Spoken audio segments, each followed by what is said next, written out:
All right. Good morning, everyone. I got the time as 8:02 on this lovely Thursday morning. And welcome. We're so glad you could tune in and be with us. We're going to dive right in. Our agenda is similar to usual. Got our kickoff here with our legislative updates, followed by our local chapter updates here in Illinois. So stay tuned and find out what's up here. I would like to invite you to join me for the Pledge of Allegiance. So please stand. And as you know, my voice likes to go in and out in the morning. So if a couple people would unmute and help me out, that would be great. Thank you.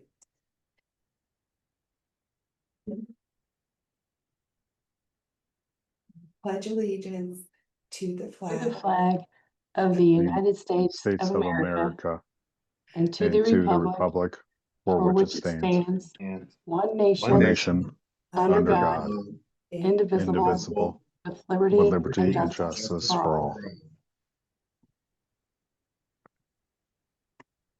Thanks for the backup, team. I appreciate you. I wanted to just give you all a reminder, a regular reminder to beware of the phishing scams. I know we're all getting busy and it can be easy to stumble across some of these. The emails are starting to look more and more convincing. Our NABIP leaders at all levels do tend to be a target of that in terms of folks trying to use our names and our contact information, asking folks to send us money. So just your annual reminder to beware. I'll never ask you for any one-on-one money.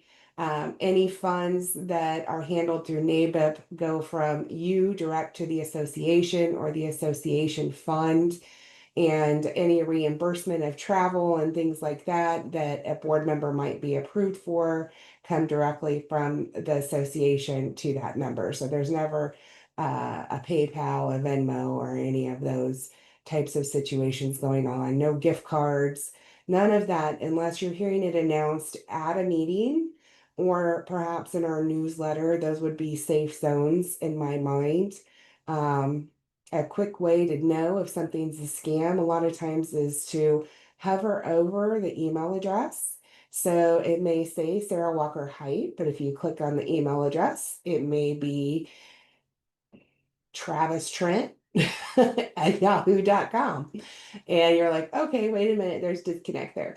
So yeah, like I say, some of these are starting to sound very convincing, but it's not me, it's not us. If you're ever in doubt, pick up the phone and call someone directly and ask them what's up, let them know. I did post out on social media, NABIP Illinois pages, this reminder.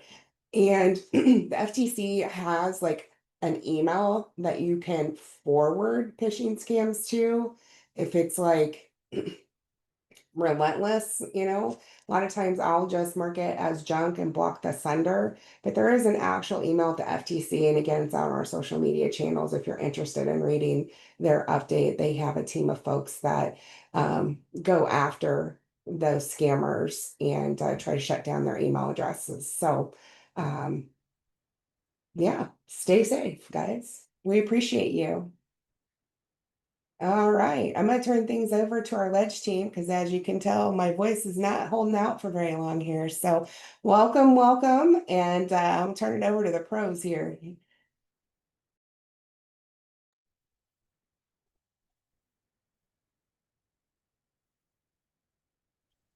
morning, Good morning. everyone. Hi, Evan. I don't think I've got to talk to you since your good news. So Yes, I am back. congratulations. How's it going?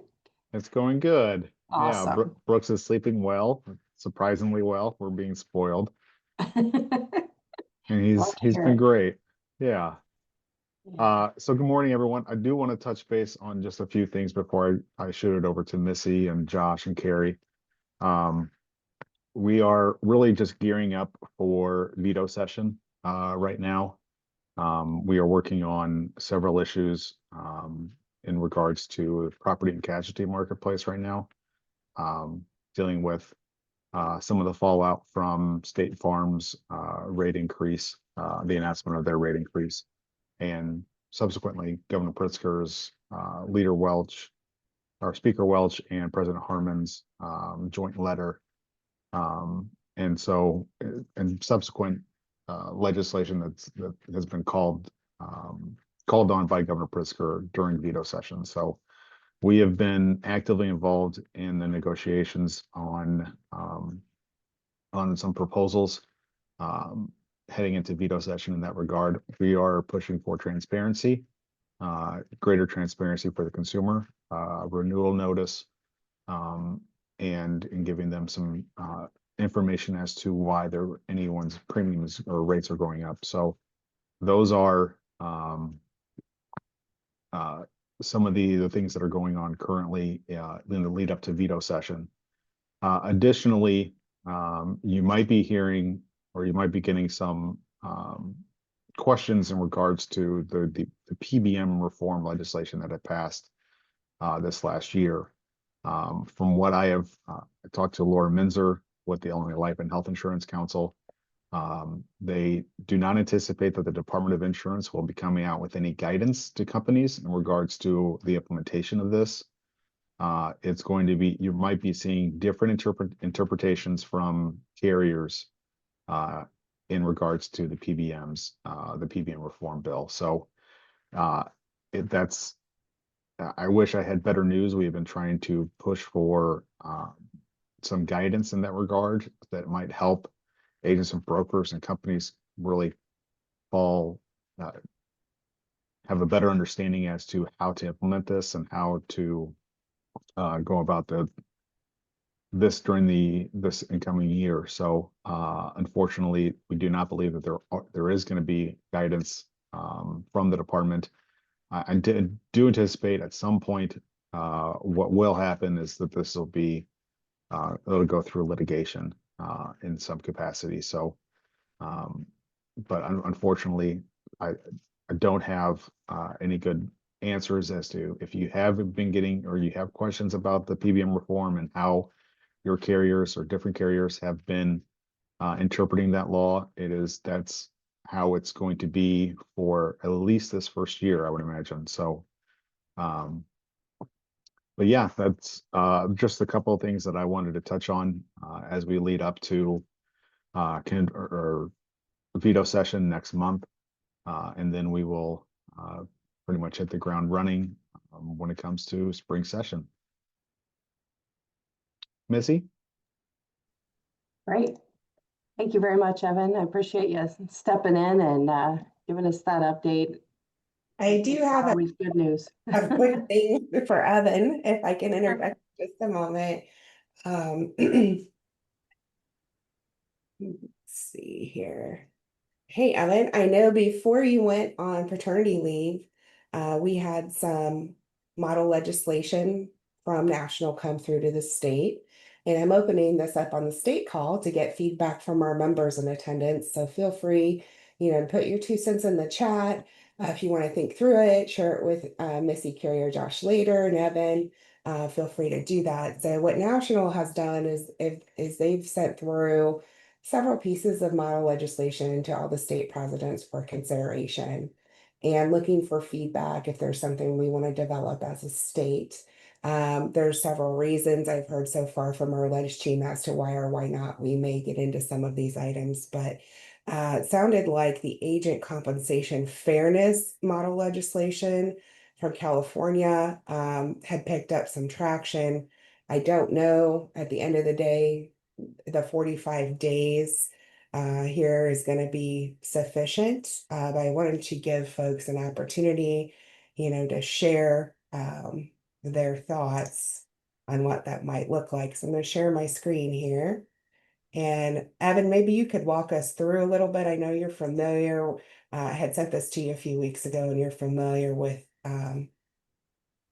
this particular agent compensation law out of California, and you'd heard some and gotten some traction from other elected officials in the past. So if you could just talk us through that for a minute, that'd be great. Oh, yeah. Yes, of course. So really, we had been getting a lot of feedback from membership not only NABIP, but as well as Big I and those that are selling health insurance about agent compensation. There has been many carriers in the mostly on the federal space that have cut agents' commissions entirely, not just gone from 12 to 11 or 6 to 5 or anything like that. It's gone to 0. And there have been several legislators that have actually reached out to me because they had been hearing from their constituents about this issue as well. I had told them that there was nothing during this time. There was no model legislation that was available, and said I was looking into other states, and luckily and thankfully the NABIP National has put together some model legislation to go at this. So what I think would be a good idea is to have a bigger discussion on this issue, work through kind of the language and how we would want to implement something like this.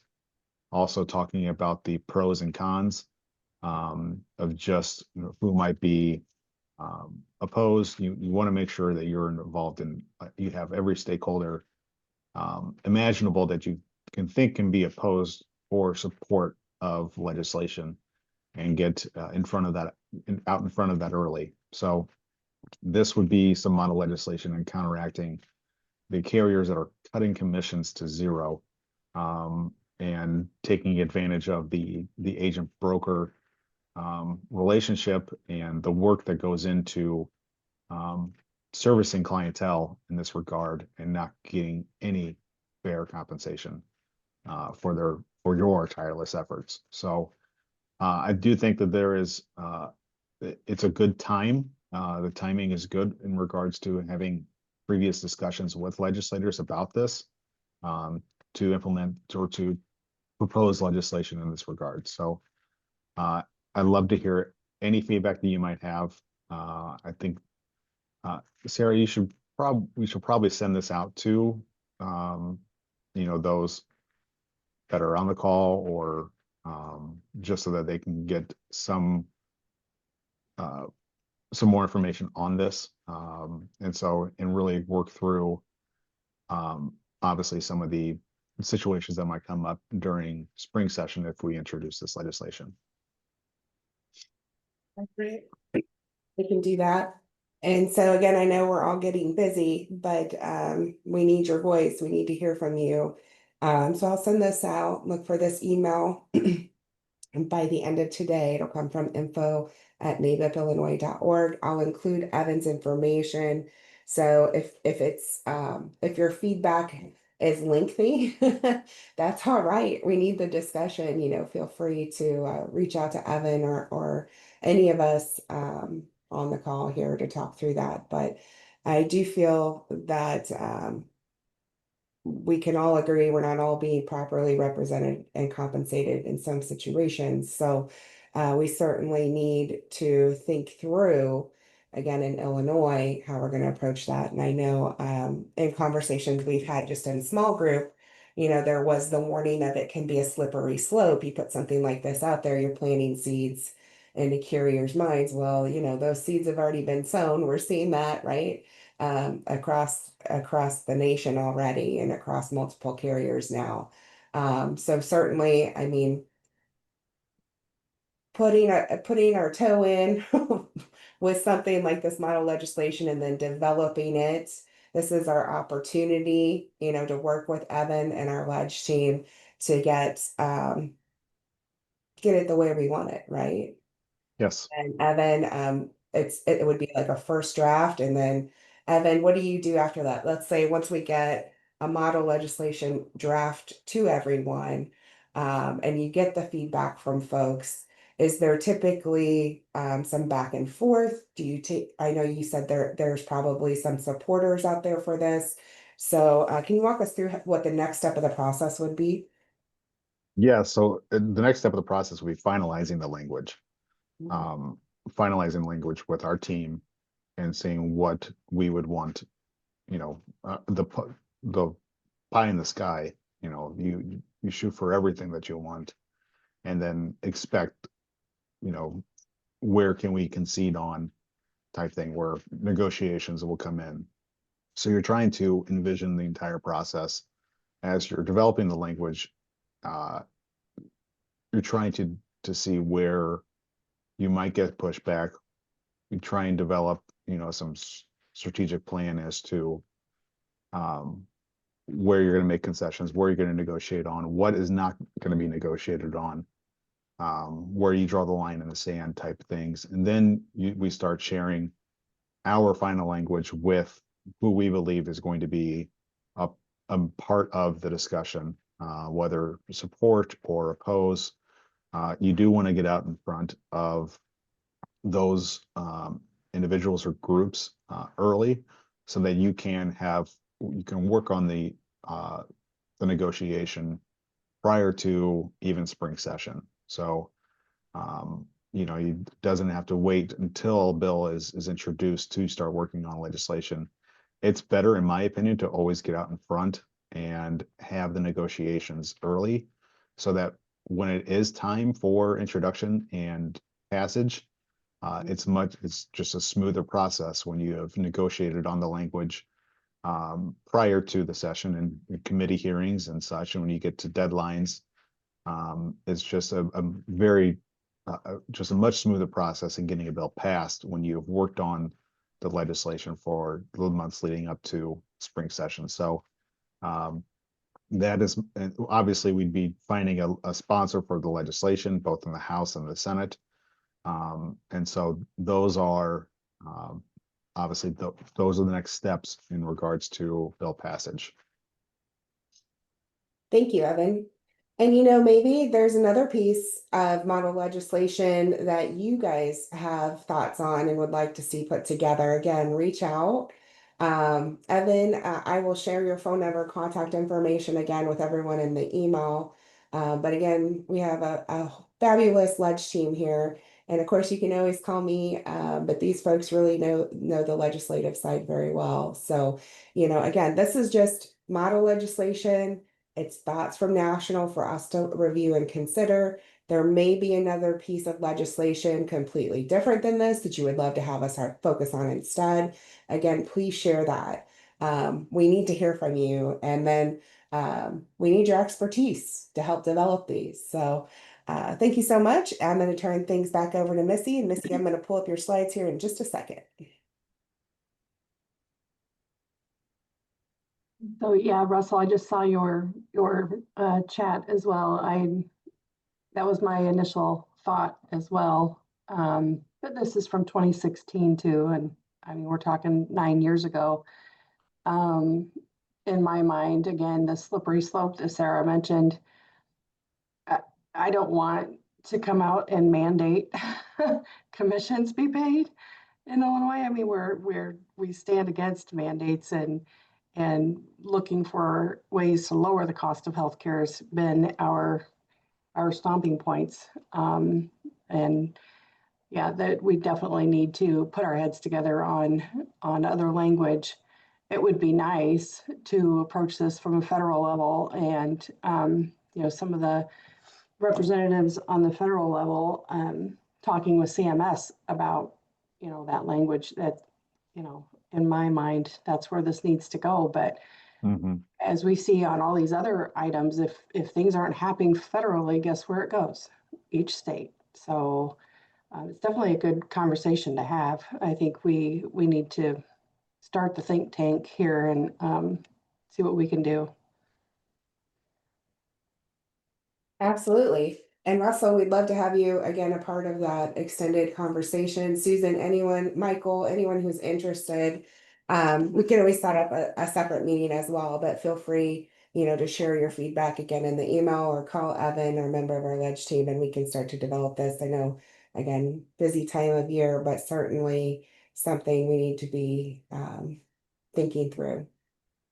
All right, Missy, I got your slides up and Okay. ready. Sorry. All right. So yeah, I'll move into I think, are these the same? I might have updated slides, but that's okay. We'll work with it. I just presented a legislative update last Thursday at our regular monthly meeting. So these slides, there's not much change from last Thursday to this Thursday. So we'll move to the next slide, please. So lawmakers returning from their August recess, getting back to work. After facing some constituent criticism on the GOP side, the economy, Medicaid, the Epstein file release, Democrats and their perceived inaction on earlier policies, all of their language coming back to DC. House focus on appropriations and funding. Funding expires September 30th. This is nothing new. They work on an October 1st fiscal year. So we are waiting for a CR or a new funding bill to come through, or we're going to talk about government shutdown for the next 2 weeks, which is the new norm, I think. Expiring healthcare provisions, adding some urgency, the Medicare telehealth flexibilities among those programs scheduled to lapse. Next slide.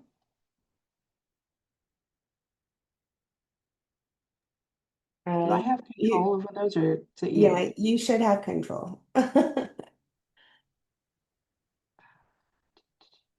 it. Okay. All right, so get your copper plan here. Access to catastrophic health coverage in 2026. This is a newer push by the administration to try and ease this high number of uninsureds that we've been talking about coming as we move through the fourth quarter, and the potential loss of the enhanced tax credits and so forth, and the Medicaid changes causing millions to lose coverage. One thing that they've done, typically a catastrophic plan is only available to those folks under age 30, or if you qualify for a hardship exemption. And so they're going to ease that guidance and make it more available to more consumers that are ineligible for the tax credits due to their income. But now we all know catastrophic plans are the highest of the highest deductibles and out of pockets in the offering year after year. And also, I mean, they still cover the essential health benefits. They get some of the wellness coverage, et cetera. And usually 3 or 4 copays for a primary care physician are included in those. So it's kind of one of those something better than nothing plans. But as folks over the 400% of FPL will be losing all of their tax credits if nothing comes through, it might be that that's the cheapest option and it keeps coverage in place. To my knowledge, they should be HSA eligible as well, according to the Big Beautiful Bill. All bronze and catastrophic plans would be eligible for HSA contributions. So we will see as the carriers are releasing all of their plans, what that looks like, how they've interpreted that, of course, and that's all coming very soon.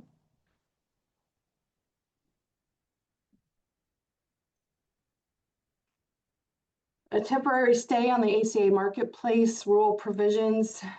So a federal court in Maryland issued a nationwide stay at the end of August, blocking some of the provisions, introduced the $5 premium surcharge. Now this is not Big Beautiful Bill language. This is the final rule that was released. So they're blocking the $5 premium surcharge, the stricter SEP eligibility verification, additional income verification requirements, the mandate to file and reconcile taxes, which was reduced to just 1 year, where I believe it's like 2 now. Policy on the unpaid premiums, needing to make sure that the premiums from the previous policy were paid in full before they would install the new plan. And then the revised de minimis range for actuarial value is still in effect, or a couple of the provisions there at the bottom. I will say, and this is where I kind of start to blur some language with what I know about state-based exchange in Illinois.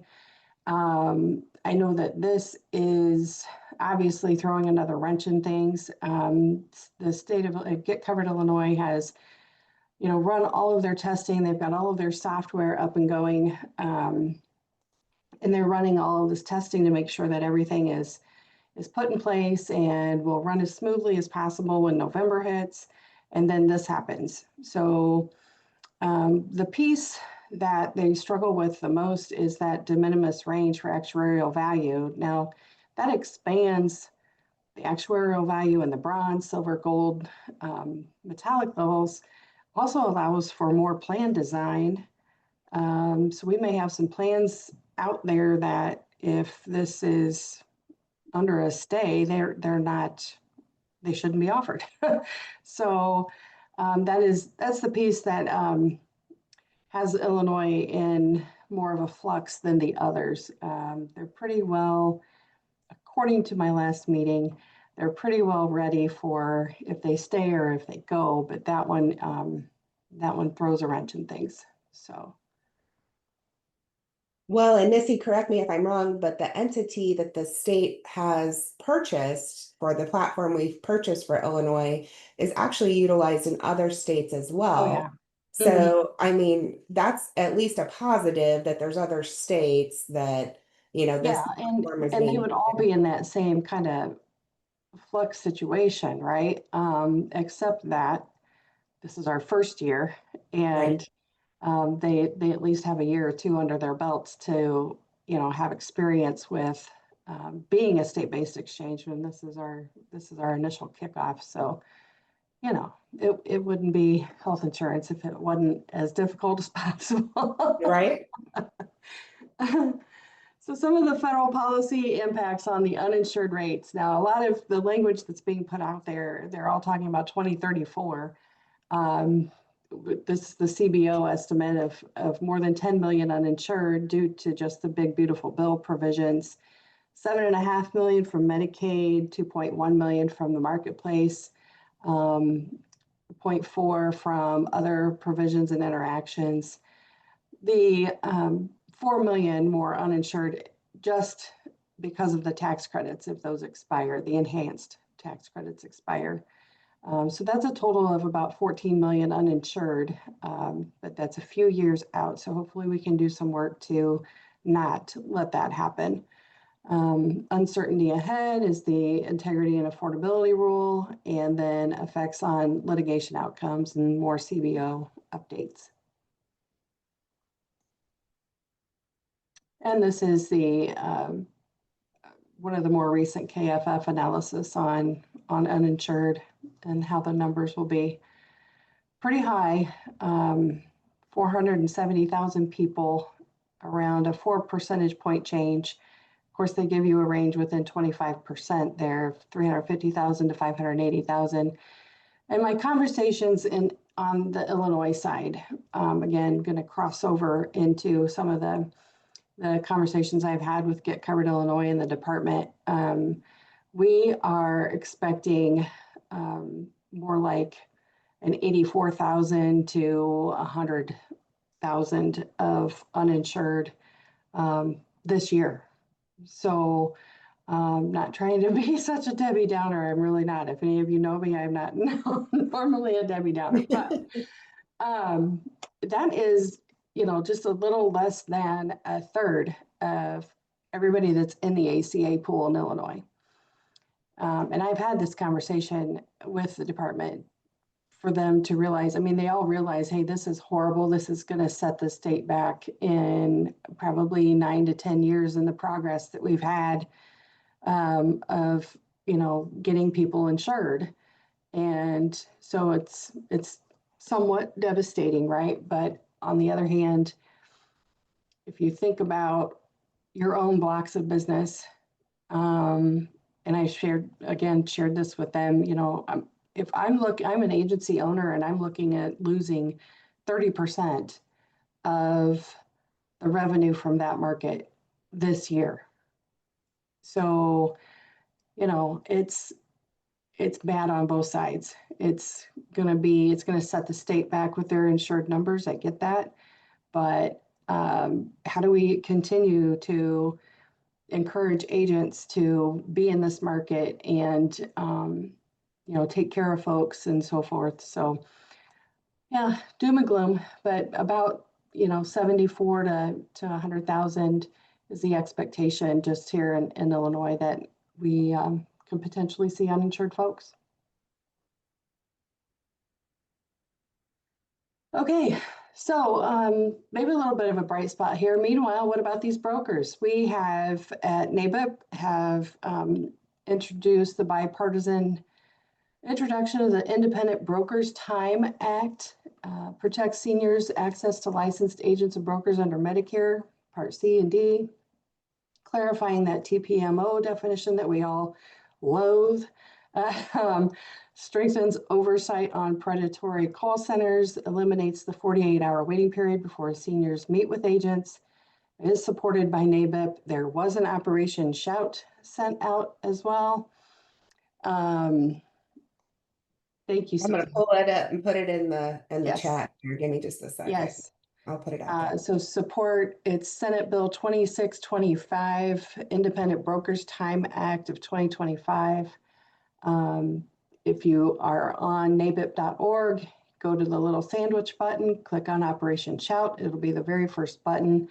If you're not signed in, just put in your name and address, and it will send this Operation Shout directly to your congressman. Yeah, I just put the link into the chat. So please, now's a great time. If now is all you got, please pull that up. As they say, click, click, boom, right? Do Exactly. your Operation Shouts. Okay, a little more Illinois State-Based Exchange update. So broker training unit number 7 was released. The entire certification training is out there and live. If you don't have it done, please make the time to go do that. They are starting to work on pulling accounts over and setting up our broker portals. The call center opens on October 1st. I've got also, to finish up on this training bit here, you can see the link to go to, an 80% assessment there for your, I think it's 85 actually, that might be a typo. To pass their test, you have to accept and sign their user agreement. And then I recommend keeping a copy of that available so that as you're creating your consent forms or revising your consent forms and so forth for going into this fourth quarter, that you can make sure the language from your user agreement is in your consent forms. Kind of use that as your guideline to make sure your pieces are compliant. And then you will get a certificate of completion. Deadline is October 17th to get that training done. And this email is legit and open. If you have any questions for Get Covered Illinois or their team, or you're not seeing your certification come through, et cetera, you feel free to reach out to gci.outreach@illinois.gov. If you don't get an answer, let me know. I've been having conversations with these folks at least monthly, if not more frequently than that. So I can try to help.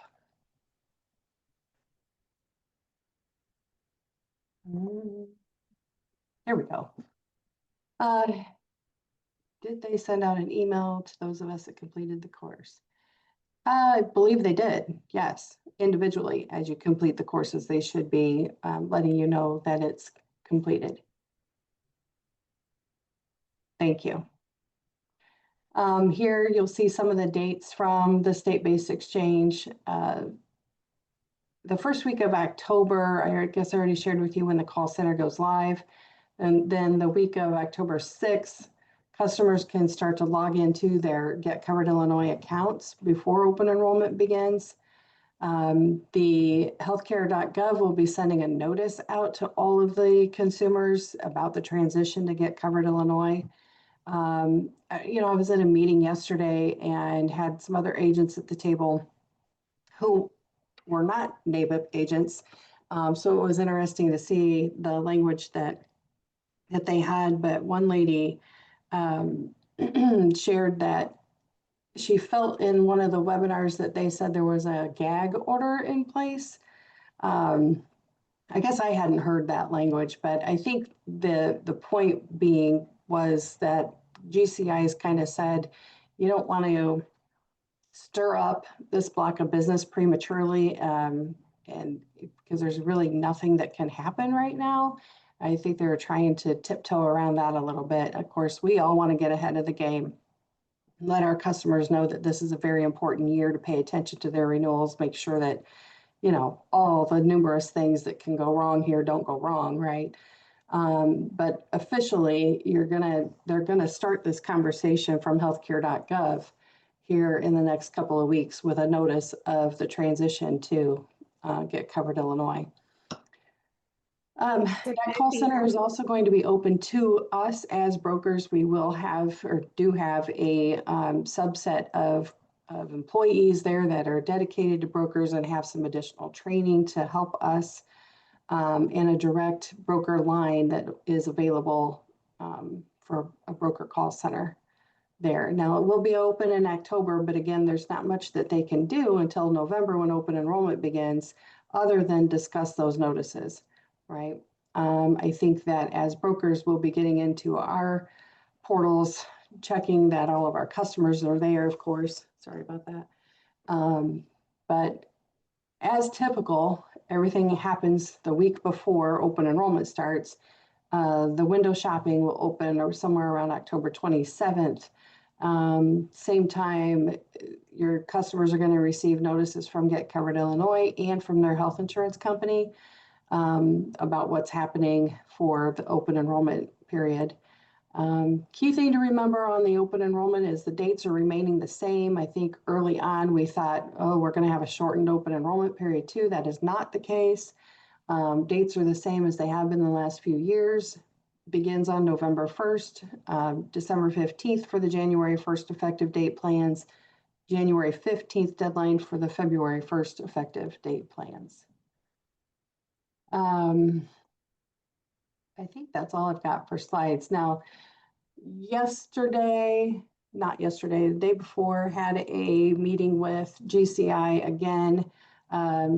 As you probably know, I'm on the committee, the Health-Based Exchange Advisory Committee. It's a long acronym to remember, but sitting in our last meeting with the director and Director Gillespie and Director Winters of GCI, and that's where all of these updates have come from as far as the timeline, what they're doing with testing the software.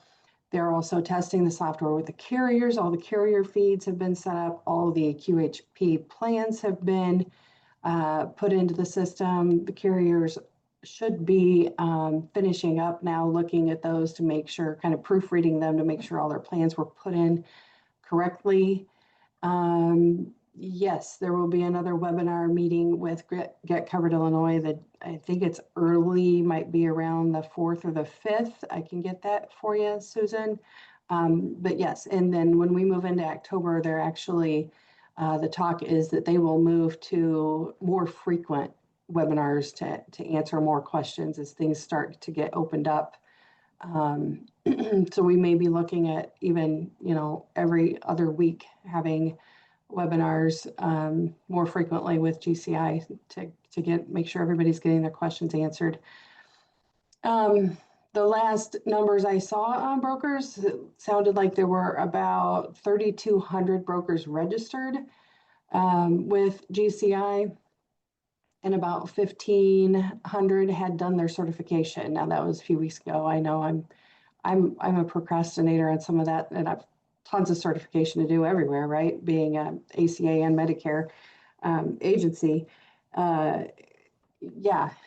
Hopefully that number has gone up a little bit by now, but I think that the department is a little disappointed maybe that we don't have more brokers registered, and I can understand that, but I think that ties back to the language I shared with you all earlier. It's a market that's going to lose enrollment next year. And I know in some of the other conversations I've had that brokers are having a hard time seeing that being in their future maybe. So hopefully not. Hopefully people sign up. At least let's take care of our current clients, get everybody, situated and moved over. And but I can't say that it would be a very smart thing to do to have some other alternatives, in your back pocket for those that just can't or won't do it, right? So see here, Sarah's put the individual plans, agent and broker testimonial survey. Oh, you're at the Operation Shout. Gotcha. This is the Yeah. page that pops up when you go to the Operation Shout on nabip.org. And that top one there is the one that we need to push on. So to get our, we've got to start that language about, we're not a call center. We're agents and brokers, and we're boots on the ground, and we do these enrollments with folks and take care of them, so on and so forth. So you guys all know that language, preaching to the choir here. And it is so nice to see so many people on the call this morning. Thanks everybody for jumping on. And I just wanted to quickly show everyone, how easy it is once you click out there. It literally takes you in and you can edit this information. You can add your own story, your own 2 cents. You can edit the template that NABIP has put out there for us. You do need to put all your information in. Text alerts I signed up for. I've done that before. I don't know that it's fully working. Last time I signed up for text alerts, I didn't get any new ones. So I wouldn't 100% rely on that at this point, but I have signed up for that. But yes, it's going to ask you now for your home address and your business information. And again, just want to show everyone how easy that is. I also want to encourage you, the reason why I linked out to this main Operation Shout page is like Missy said, she volunteered as tribute. She was appointed, reviewed heavily and appointed by Governor Pritzker in June. And so she is appointed to the state's Health Benefits Exchange Advisory Committee, in addition to all of the other committees that she serves on. So thank you so much for doing that, Missy. I know that's a huge undertaking above and beyond what you were already doing, right? So Well, let's I be just want clear, I you didn't have to meet with Pritzker himself. we I just appreciate had to go through you. the red tape, and there was plenty of that. But Yeah. I do appreciate being on the committee for several reasons, but one is being able to get the inside story and share it with all of you. I think that we are way more informed on what's going to happen as we go into November, the good, bad, and ugly of it, right? So fingers crossed that everything goes well. And, we're looking at some other states to say, what worked well, what didn't work well. I hear stories from Georgia about their state-based exchange and how it absolutely crumbled, and it did not go well. And it seems they weren't very responsive with brokers offering help and so forth. However, Pennsylvania was the opposite. It sounds like they, had some struggles, but they listened to us and, were able to implement some fixes very quickly. So all of the language sounds good from the Department of Insurance on and Get Covered Illinois and the team about, where they're at. They're happy with, where they're at in testing and how it's set up and so forth. But we all know it's when the rubber meets the road, what's going to happen. And in my experience, you've got something new, it's going to take 3 years to iron it out. So I just have that in the back of my mind, and we're going to get there, and they're going to get there with all of our expertise, not just me, Sarah. It takes all of us. So we need to make sure that we are ready with our feedback, constructive feedback.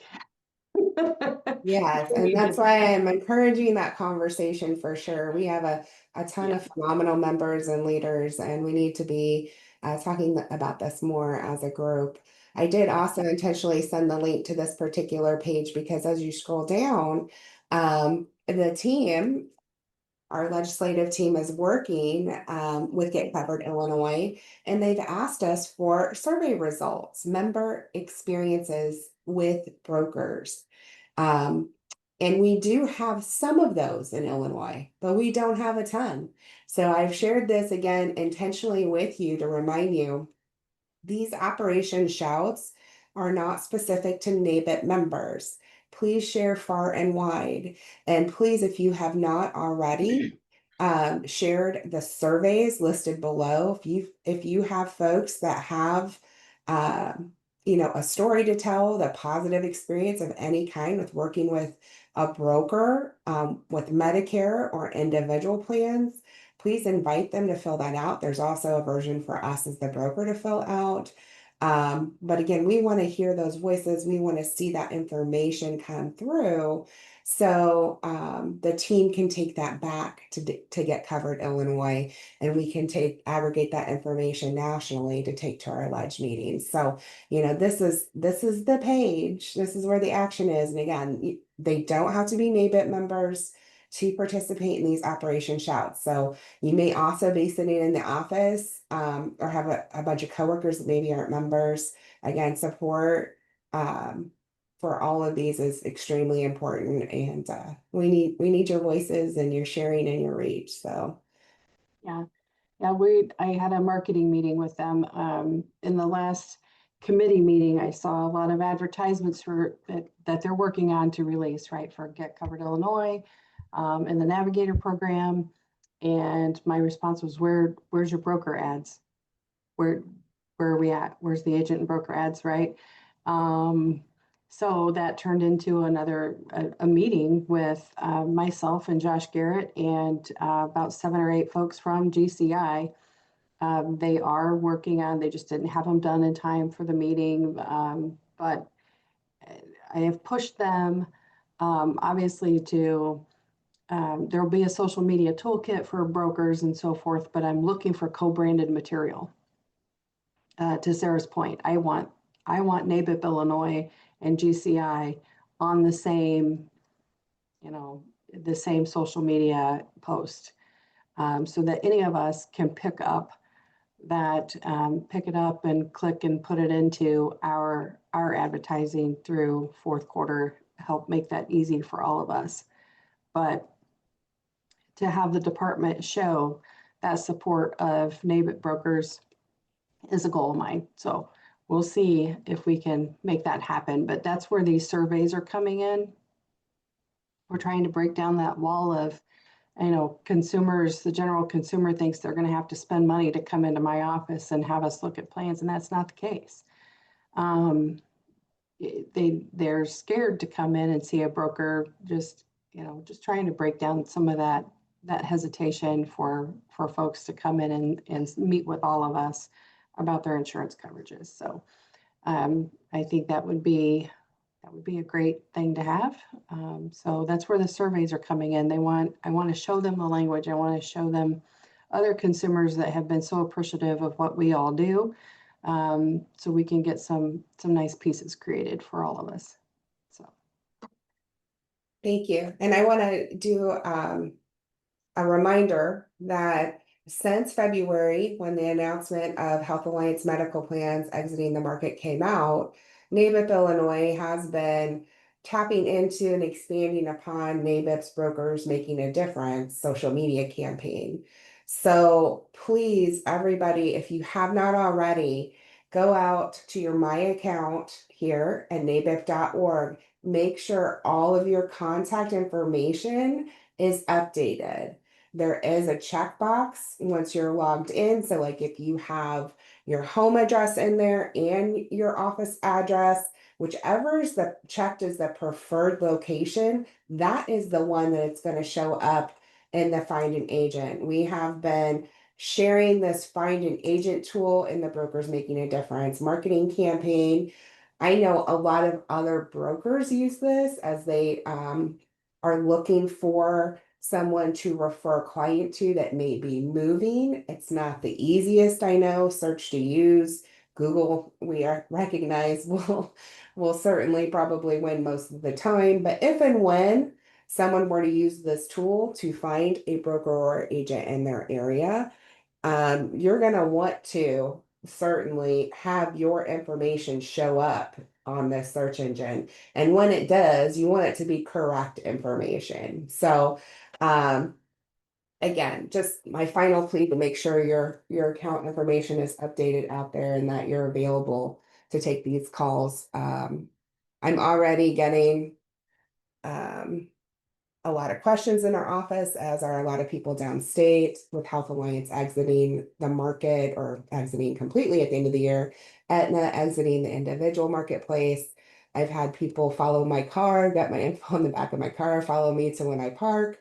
They're so concerned about what to do next. So they are certainly seeking us out, licensed professionals out, and need the help. People, as you know, need more help, not less help. So as we continue to be that source for them, I want to make sure we're connecting them with you accurately using the right phone number, the right email, the right office address.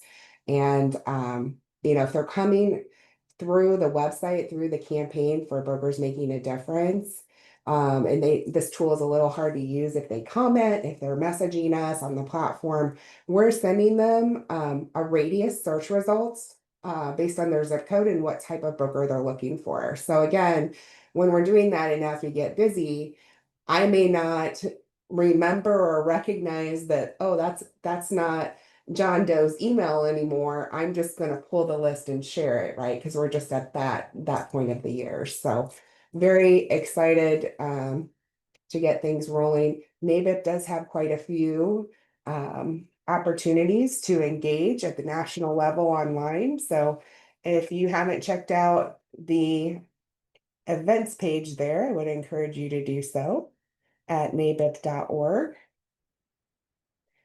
And again, these are just quick reminders that your voice matters. And we are continuing our support of the federal PAC. We are also continuing our support of the state PAC, which is actually listed under the big IIA for Illinois. We do not have a separate PAC in Illinois for NABIP specifically, but if you'd like to support at the state level, you can search the Big Eyes PAC, or you can reach out to Evan and we can get that to you. So I am going to turn things over now to our local leaders so that they can share any updates that they might have. Do we have Heather from Heart of Illinois? Yeah, good morning. I'm here. Good morning. How are you? I'm good. Good. So yeah, we are wrapping up our fourth quarter meetings. Our next one will be more of a networking event on October 9th in Peoria. We will be doing kits and coffee, so it'll be a time for agents and brokers to come in, get their kits, talk to their reps, get a free cup of coffee.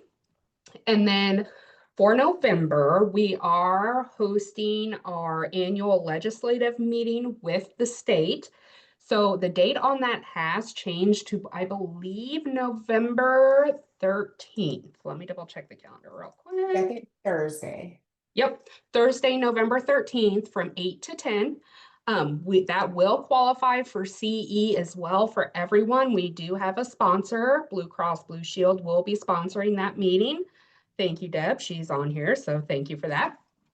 And then other than that, we are working on something for January as well. That will most likely be, I want to say, in Bloomington. So more information to come there, but we are working through everything.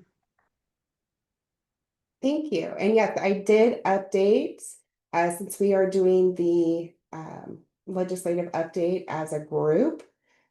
The November edition of this segment that you're on today, I sent out an update, so you would need to re-download that segment and just note that, yes, we are now going to meet on Thursday, October 9th instead of the third Thursday, just for October. I apologize. That would be, I have this wrong too. Ignore that. This would be the second Thursday of November. Okay, y'all, I'm not going to list those specific dates anymore. second Thursday of the month for Heart of Illinois and for our legislative update. Thank you, Heather. For the second Wednesday of the month, typically that's when we see our suburban Chicago group meet. Holly, Jessica, do we have someone from Chicago that would like to give us an update about what's going on? Sure, what do you want to know? What are you guys going to talk about at your next meeting? Who you got lined up? Oh, the next meeting, I was just looking at that. Wait a minute. I know. We have a gentleman that's going to talk about level funding.